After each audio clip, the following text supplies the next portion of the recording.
Er wordt maar weinig onzin zoveel dure klept als Nee, je moet het schreeuwen zo het zingt. dat kan niet, want kuien is geen schreeuwen. Kuien is log verplaatsen, dat bij jou in het oorkump. Schreeuwen is kriebeltjes op papier maken, dit naalde daar, met de oren oncijferd. Dus daar is altijd een afspraak tussen een lezer en een schreeuwer. Die moeten van tevoren beide weten, als er dit kriebeltje staat, bedoel ik daar de klank met. Wie gaat minstens 8 jaar naar school om die regel fatsoenlijk te leren voor het Hollands. We krijgen dus op school een grote bril op van zo moet je dit lezen. Een Hollandse bril. Dus alles wat wie zelf schreeuwt, bekijken we ook vanuit den Hollandse bril.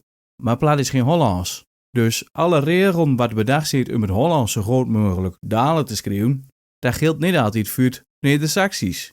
Dus wij krijgen is dat leu met die Hollandse regel gaat proberen het Neder-Saxisch te schreeuwen.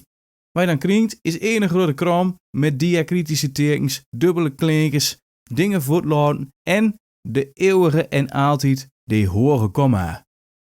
Als je dan een hele tekst met vol hebt, dan lijkt net of het begint te regenen of te gulden in een tekst. Dan moet je hem één voorbeeld zakken laten zien, dan springt u terstond de traan van in de boksen. Deze kerel schreef plat dus alsof het Hollands is, maar hij moet er toch iets aan laten zien dat het geen Hollands is. Dus deks, vuurhouwer, achteruit, linksumme, rechtsumme, maakt niet uit. En hier hebben we een voorbeeld uit Noord-Duitsland.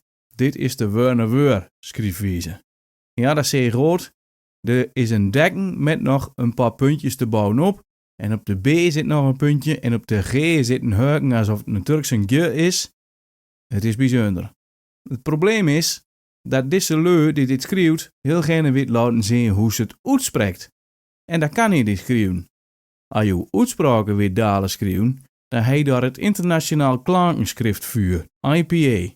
Heeft niks met beer te maken, maar het International Phonetic Alphabet. Dat kan je gebruiken om uw klanken zo groot mogelijk op papier neer te schreeuwen.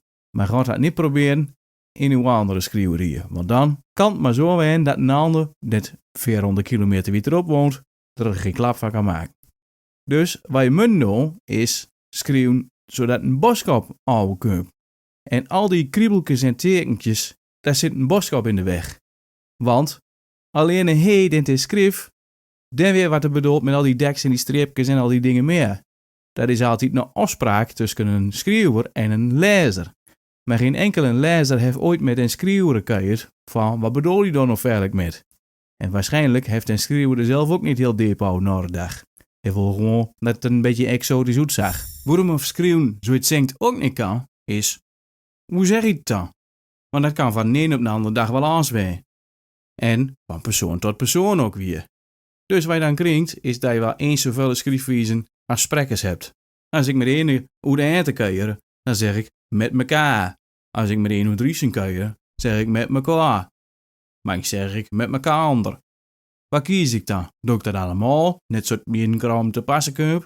Moet ik dat op woordniveau bekijken? Want als woord, vuur, woord gaat uitspreken en dat gaat opschrijven, kan het wel heel anders zijn dan zou je het allemaal aan elkaar plakken en dingen afzwakken en dingen voortlaten in de gesproken spraken. Dingen in een zin plakken is heel anders. Hoe moet je dat dan doen? Wie staat er een bekende die dingen voortlaat? Dit er eigenlijk wel in hoort. Mijn naam is Martin. Maar eigenlijk spreken we dat altijd uit als Martin. Of Martin zelfs. Wat moet je dan met? Moet schreeuwen zo het zingt?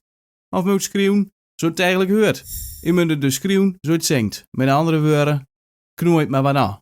Met andere woorden, het is niet belangrijk genoeg.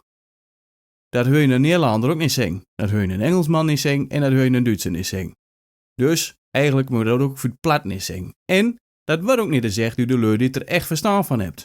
Er zit namelijk heel wat schriefwijzen, schriefregels bedacht. Dus je hebt in Groningen de Catalaan schriefwijze, je hebt in Stellingwarven de Bergveldspelling, je hebt het Huis van de Taal in Drenthe, wat zich heel druk maakt over de Drentse schriefwijze.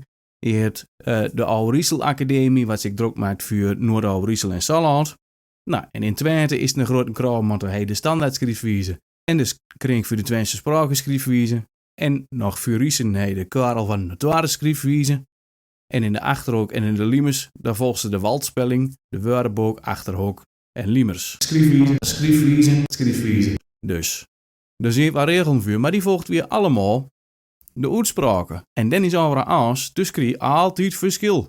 Dus krijg je altijd dat leu haar eigen dialect niet herkent in het schreeuwende. Wat wel overal hetzelfde is, dat is onze woordherkomst. En daar houdt dus ook de heilige gralen voor, de Nisaske schriefwijze. En die verbindt alle dialecten door niet te kijken naar uitspraken, maar naar woordherkomst, want dan is overal hetzelfde. Dus kijk op schriefwijze.eu en gaat ermee aan de gang. En als je dat nou weer oefenen, dan kan dat heel mooi op de Neersasse Wikipedia.